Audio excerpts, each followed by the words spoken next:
I've taken clay and pressed it onto where I've sculpted the little cuts and things, and I've got little moulds that look like this. This is the one that will go on my chin. So that's one mould, and there's another one.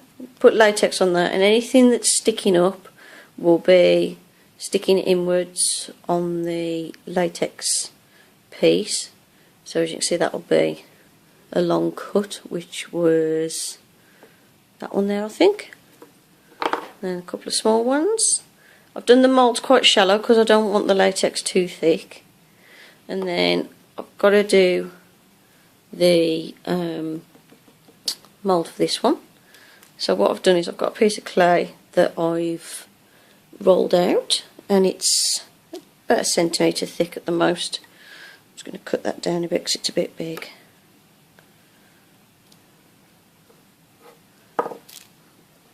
And then I'm going to place it on here and press hard. So I'm going to do that, and then I'll come and show you what the mould looks like.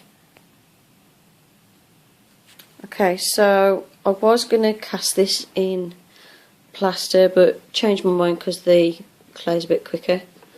And all I've done is put the piece of clay over the top and gone over it with my thumb a few times, pressing into the clay sculpture. Then what I'm going to do is pull that off the life cast very carefully. I'll do that while it's wet because then I can pull it off without damaging the sculpt, and also it comes off easily. If I left that to dry, I could break the mould while removing it. And as you can see, like I said, anything raised in the mould will be sticking inwards on the sculpture.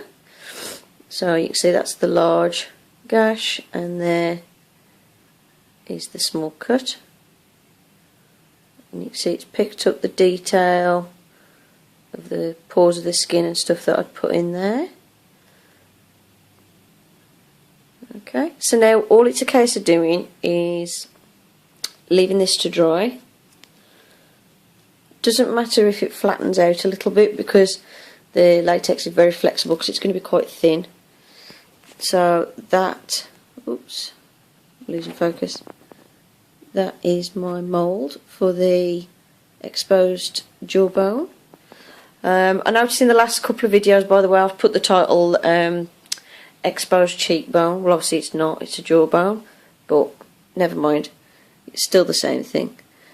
And yep, so that's the mould for the exposed jawbone. So all I've got to do now is take these pieces,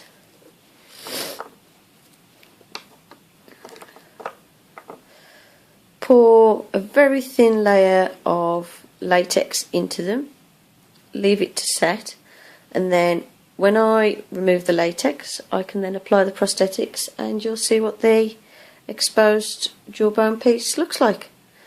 Hope you enjoyed this video, and in the next one I will show you me removing the prosthetic pieces from the moulds and applying them to my face. Hope you enjoyed the video, thank you for watching, and I'll see you in the next one. Bye for now.